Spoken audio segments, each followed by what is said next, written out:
Hey, welcome. Talking about December programming. December, end of the year. It's crazy that we're talking about December programming. How fast the year goes by. I feel like we were just talking about like June, right? 8 weeks ago. Yeah, I know. It's a little bit depressing, but it's exciting because we've got some neat stuff coming up this month. Let me real quickly recap November. Just talking about a couple of highlights in November. Because we're still in it. Today's the 29th. Yeah, we're almost done. Almost done. So tomorrow we test. November's programming was the primary strength was overhead squat. Secondary strength was deadlift, which is cool because I managed to make every deadlift day. That was my goal. And then pull-ups. Tomorrow, Friday, the last day of November, we're testing the overhead squat. Yep. We're gonna test a 1 rep max followed with a benchmark girl workout. Oh, and a benchmark girl workout tomorrow. Nancy. Oh, that's right, which is an overhead squat, lighter overhead squat. Yep. The feedback I got from members here at Diablo that we talked to was that they saw a remarkable improvement in their positioning. Not necessarily as much I didn't hear as many comments about improvements in strength, but the load itself. Yeah, the load itself, being able to carry it and being able to achieve greater depth comfortably. And that's a cool thing because that translates over to a lot of different things. I almost consider like the overhead squat. I mean, there's a lot of skill involved. There's a lot of balance. A lot of just the ability to have control through that great range of motion. When you have the ability to have the range of motion consistently, that's when we start thinking about seeing increases in load. Right. But for some people, a lot of people actually that struggle with mobility, whether it's for hips, knees, or hips, ankles, or shoulders, it's almost a better. I would consider it more of a PR if you're hitting the depth more consistently under those heavier loads. Right. So I was rowing while we had an overhead squat in a Metcon 3 or 4 days ago, and I saw people moving faster in the descent. Yeah, and that's a cool thing. And hitting deeper depths, more consistent. Yeah, more aware of that bottom position and where that's supposed to be is important. Awesome. So that's tomorrow. It was a good month, and the PR board is full again. Once again. Yeah, some nice PRs up there, and I hope to see a lot of those. If you hit a PR tomorrow in your overhead squat, be sure and put it on the board. We even had some PRs in our 2K on we did on Monday. Oh yeah, on Tuesday. Yeah, that was neat to see too. By the way, like seeing that. Yeah. Clean PRs. I think there was a couple. Yeah, there was definitely a couple, but with that complex.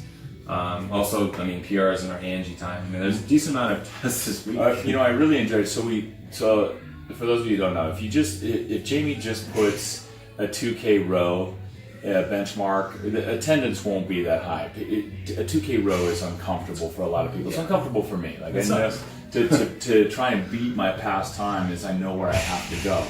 But when you couple it with a lift like you did, very sly, but also was really cool. What was neat was the energy in the gym was really high. Yeah. So a lot of people went into the row really thinking, you know what, I'm just going to row a hard 2K, not necessarily a PR, and they ended up being up PR. To give more time get more time for the lift. Yeah. And that was cool to see. And then the lift, man, people were yelling and shouting, and so that was really cool. It's a good support. Yeah, it was fun.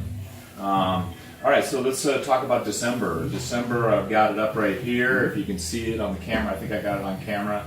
Primary lift is deadlift. Last month it was secondary, and this month it's primary. Yeah, we're basically on the deadlift, we're almost picking up where we left off. So this week we had kind of a deadlift break. We had a workout that had a heavy deadlift in it. Right. The heavy deadlift on yesterday with the muscle ups and the box jumps. But we're basically picking up where we left off from last week's. So we're increasing our volume, but starting at that same level of intensity, and then decreasing it until we'll actually test at the end of the year. Yeah, I personally know this is one of the few cycles where I actually meet all of the strength days, or at least the secondary strength days, because I've been wanting to improve my deadlift. Yesterday was a heavy deadlift Metcon, and I was far more comfortable at that weight than I've been in a long time. Watching everybody walk up to that heavy load and set up nowhere to go, there wasn't a lot of anticipation, like waiting and anticipate. I need to recover before I make this attempt. And it looked really strong for a lot of people. Body positioning is great. So we're going to continue that through the month. If you can make it in on those strength days. We can't emphasize that enough. If you want to make gains in your lifts, you hit those lift days. Consistency is crucial. And if you can't come in, do it the next day after class, or open gym. And be careful, because I mean, these percentages that we're working at and throughout December is a lot heavier, as it is our primary. So just be cautious. If you are making up the session like later in the week or the next day, watch out for double dipping. Don't like, oh, well, I'm going to do my deadlifts and then go hit the class workout. Just be cautious over those movement patterns and don't overdo it. Great. And secondaries, the bench press. Yay. So we're getting some powerlifting this cycle. Yeah, that's awesome. And then gymnastics, we're going to be doing handstand walks this month. Yep. Handstand walks. I personally am not a huge fan because falling is hard. They're hard, yeah. I can sometimes get a few feet, sometimes get a little longer. But what about our members or those athletes that just don't want never walk on their hands, or maybe will never walk on their hands? Yeah. Let's talk about that. Is there value in coming on those days? Yeah, I think there's definitely value coming on those days, because essentially the handstand is a skill, and being a skill is something that's done practiced. We have seen handstand workouts in some of our Metcons, but having this as more of our skill base is going to give us a chance to not just do handstand walks, but practicing on the stability and the endurance of our shoulders. So yeah, you may not be walking on your hands, but we do a lot of stuff that is going overhead, whether it's a high rep push press or something like that. Being able to support a heavy load underneath a heavy jerk, or even our overhead squat. It does have its carryover to other movements. Okay. So if you're avoiding the handstand walk just because you're afraid of being upside down, stick with the basic progression. So each one of these days, we're going to be progressing through the handstand walk throughout the whole month, increasing the difficulty of the progression per week. There's also a scaled option and an RX option, right? So depending on where you're at as far as your handstand abilities, there's going to be something for you to do that's going to help increase your capacity in that range of motion. Okay. So a handstand walk could almost be considered, shoulder overhead stability. Yeah. Right. Or an overhead lunge. Having to hold an overhead bar in a static position. It has its carry. Bear crawls. If you have to crawl on your hands, there's a level of conditioning that's going on during the handstand walk progression. Okay. Cool. Well, looking forward to that this month. The workouts this month, just notable. There's some notable workouts, Metcons, that I noticed on there. One, more rowing. There's a 10 by 200, but we're in January, the Road Royalty competition, an annual tradition at Diablo, which is now worldwide. Road Royalties kicks off on January 10th. We're trying to prepare athletes for that, but those athletes that are going to participate in that 4-week competition. Also help people get their meters in for their challenge. Oh yeah.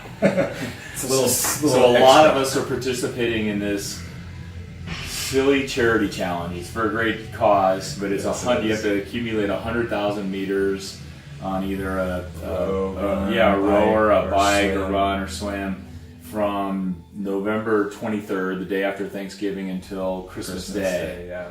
And the gym is just constantly occupied by people trying to accumulate those meters. You can't get behind. But anyway, so all these rowing workouts will help with that.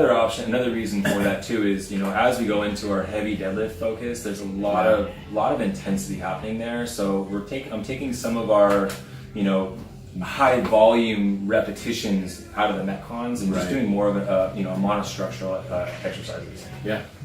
So the intensity will increase this month on deadlift, and then we'll offset that with maybe longer Metcons that aren't quite as intense. Yeah. And listen to the body, especially on I can't emphasize enough on those deadlift days. Like if you're feeling beat up from a few days and you've got the deadlifts coming up and you're going to plan on making it, make sure you're feeling good, do your mobility, take care of yourself, take care of your bodies. Filthy 50 this month.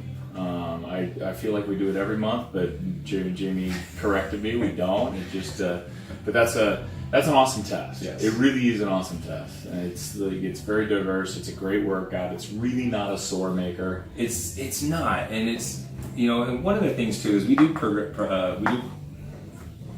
throw out the idea of, if you've never done the Filthy 50, to try the Dirty 30 first. Yeah. And I tend to see a lot of people that I know have done the Filthy 50 opt out for the Dirty 30.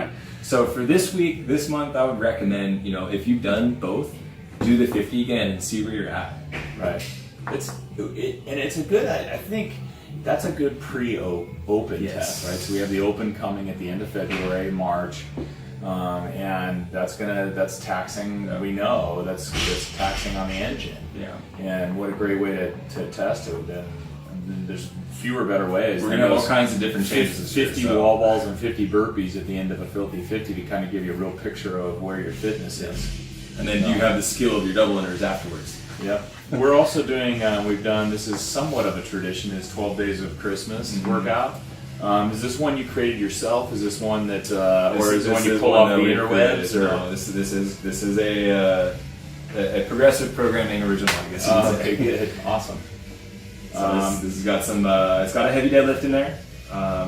Just kind of keep us prepped so that way we are not just deadlifting once a week. We're trying to keep up that heavy lifting. So you will see some other lifts throughout the month that don't correlate with the actual strength cycle. So that way we're still keeping our skilled lifts, our Olympic lifts, tuned up. Yeah, so it's 1 deadlift, 2 muscle ups, 3 dumbbell hang squat cleans, 4 renegade rows, and 5 handstand push-ups, 6 wall balls, 7 toes to bar, 8 box jumps, 9 dumbbell thrusters, 10 chest to bar pull-ups, 11 dumbbell push press, and 12 dumbbell overhead walking lunges. Walking lunge. We're only going to see it once. Oh yeah, that's good.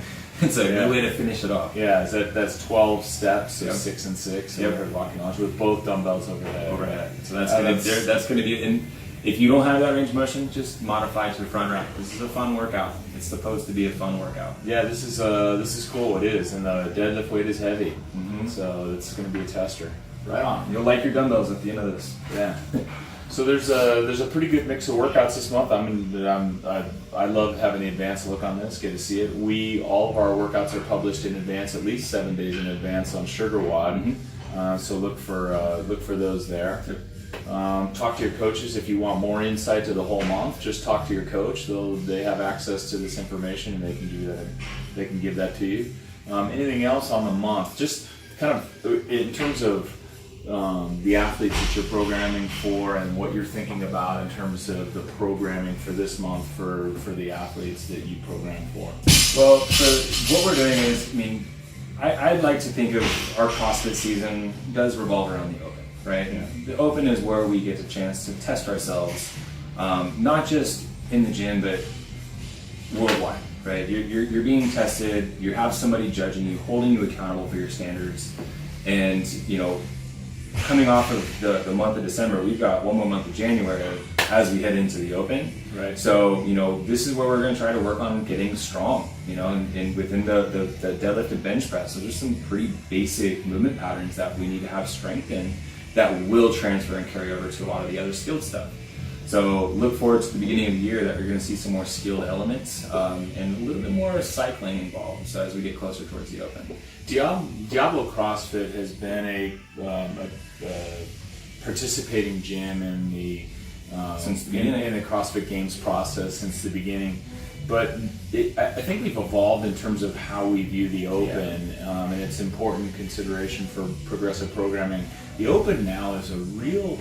It's just an really easy way, effective way to test everybody or almost everybody in the gym and test them on range of motion, test them on work capacity, test them on strength capacity. It's kind of a neat way to do it, and the more people we get involved, we can kind of get a real picture of what their fitness is in a really fun environment. It can be one of those things too, where a lot of people, especially a lot of new people, that sign up into it, they don't really know what they're getting themselves into. Right. It's something that's taking you outside of your comfort zone, and that's where we make the most growth. Is stepping outside of that comfort zone. It's a unique opportunity that no other fitness programs have, to be honest with you. Yeah.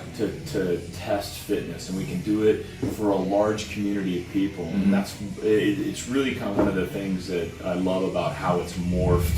Yeah. In our own facility, our own community. Yeah, we genuinely are not as much concerned about how we perform versus the rest of the world, but how our community performs against how they performed last year. Or even on a daily basis. Yeah. Like I said, somebody new coming in that maybe has been doing CrossFit for 6 months and doesn't even know what the Open is. Once the Open comes, you've got somebody watching you, you've got people yelling, there's a clock going, music clock. The adrenaline alone, you get so much more out of yourself. Yeah. That's the experience. It's just so much fun. It's cool. I'm looking forward to it. Well, we get to look forward to it twice next year. I don't know that I'm looking forward to it twice, but I am looking forward to it. Let's just say it'll be an interesting year, I think. Yeah, it's going to be an interesting year. We'll find out a little more details when some rule books are posted. Yeah. Well, listen, thanks guys.